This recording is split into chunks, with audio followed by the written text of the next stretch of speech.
Hello, fellow financial freedom fighters, and thanks for joining me today because I have something I want to document. I really want to document what is going on so I don't forget, and or we have a form of measurement, right? Take a snapshot of markets and or what's going on in this time frame, and we will see where this leads us, all right? So as you can see on my screen here, we have a little bit of an opportunity, if you want to call it that. This is all the for sale commercial real estate. Now, this is a mixture of real estate, so you can go through the different genres if you want. I'm on LoopNet, nothing to hide here. At the end of the day, if you look at how much is available, I'm just going to go off really basic numbers. I'm not going to break it down in specifics. You can spend your time doing that if you really want to look into it. But right now, commercial real estate has a major problem.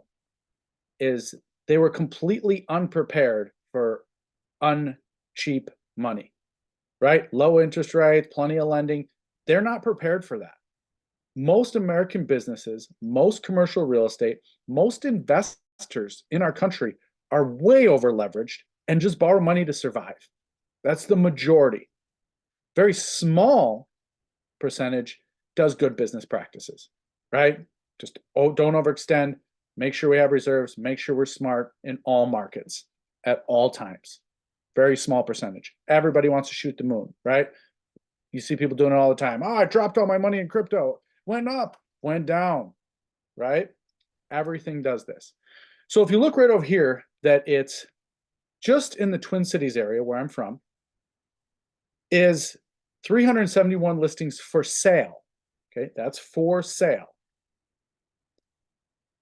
That's a good amount of buildings for sale, right? Got an auction right off the front here of a courtyard. Those tend to be nice, so I'm not sure why that fell apart. But you also have downtown auctions, right?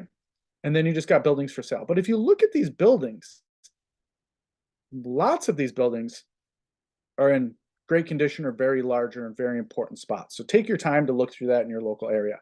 But you're going to find a trend in all major cities in America. This trend is not only is there 371 for sale, there is another amount for lease, right? So now when it updates, now some could be for sale and lease, not typical, but could be. I don't want to rule that out. What I'm sharing is if you look at the density of how much commercial real estate is available for lease, just in the Twin Cities is over 500. Now, we've had ones where we knew there was 1,000 plus. Think about bigger markets, as I'm going to show you here in a second. But this is every single major city. So if you just took, I don't know, top 5 or 10 cities and put it between 500 and 1,000, that's over 10 to 15,000 in real estate for lease. And that's only the 10 to 50 or 5 to 10 major cities. That's just for lease. That's not including what's for sale. So think about those numbers compared to what you've seen in the past or what you've been told or what you've heard. Do we really think 500 plus businesses are being started every year? Maybe. Do all of them need space? Doubt it with the way prices are. Prices are insane right now. So if Twin Cities is a mid-market, okay? I'm going to zoom out. You'll be able to see all the ones that pop up. Now, these are for lease. Remember that. It's just for lease. It's not for sale. If you go to other markets, I'm going to go to Texas because Texas was a booming market, right? Everybody's going from California to Texas. I love Texas. Great deals there, yada, yada, yada. Now, their suburb is huge, much bigger than the Twin Cities, okay? Now, this only shows to 500 plus. But I assure you, if you zoom down closer, these densely packed areas, more will pop up. It can't show you as you zoom out. As you zoom in, there's a lot more available, right? The density becomes a lot more. So if that's just one area of Dallas, look at that. That's just downtown Dallas. Look how it branches out into other cities, other areas. That's all different types of lease space. That's a lot. And if you noticed, when I looked at the whole city, it was 500. When I zoomed into Dallas, it's still 500, which means this area has to be at least 500 to 1,000, maybe even more, which means there's probably about 2,000 to 3,000 leases available in this metro. That's what I'm saying. The top 10 cities is probably 2,000 to 3,000 leases, maybe more. Or I'm sorry, 10 to 15,000 leases or more. That's not what's for sale. That's what's for lease. Those are the people still trying to stay in the game, not leave the game necessarily. And last but not least, I'll show you one more, because this is what's truly, truly shocking. San Francisco is known as one of the biggest markets in the nation. Highest price market, I believe, in the nation, right next to New York. Okay, certain spots in New York. Now, this is the Bay Area. Okay, now this is just what's for lease. Okay, we're back to 500 plus. We already know that. Now, this is just what's for lease. I mean, it is caked. You could pick a spot anywhere to host your business. But I'm going to flip it over to what's for sale. It's almost the exact same picture. And if you look at Oakland and San Francisco, let's zoom in here. We're at still 500 plus. And if you went to either city, I'm going to focus on San Francisco, you're still at 500 plus. So that's got to give us somewhere between 2 and 5,000 plus properties for sale. But if the other screen for lease is exactly the same, you're talking 10 to 15,000 properties, folks. Think about that. Let that go through your head. Well, how many businesses are really getting started up? How many people are really buying commercial real estate this fast? How many people? Not many. Nowhere near that. Look at the density of San Francisco and the buildings for sale. You can have your pick. 325 in San Francisco for sale. Let's just check their leases.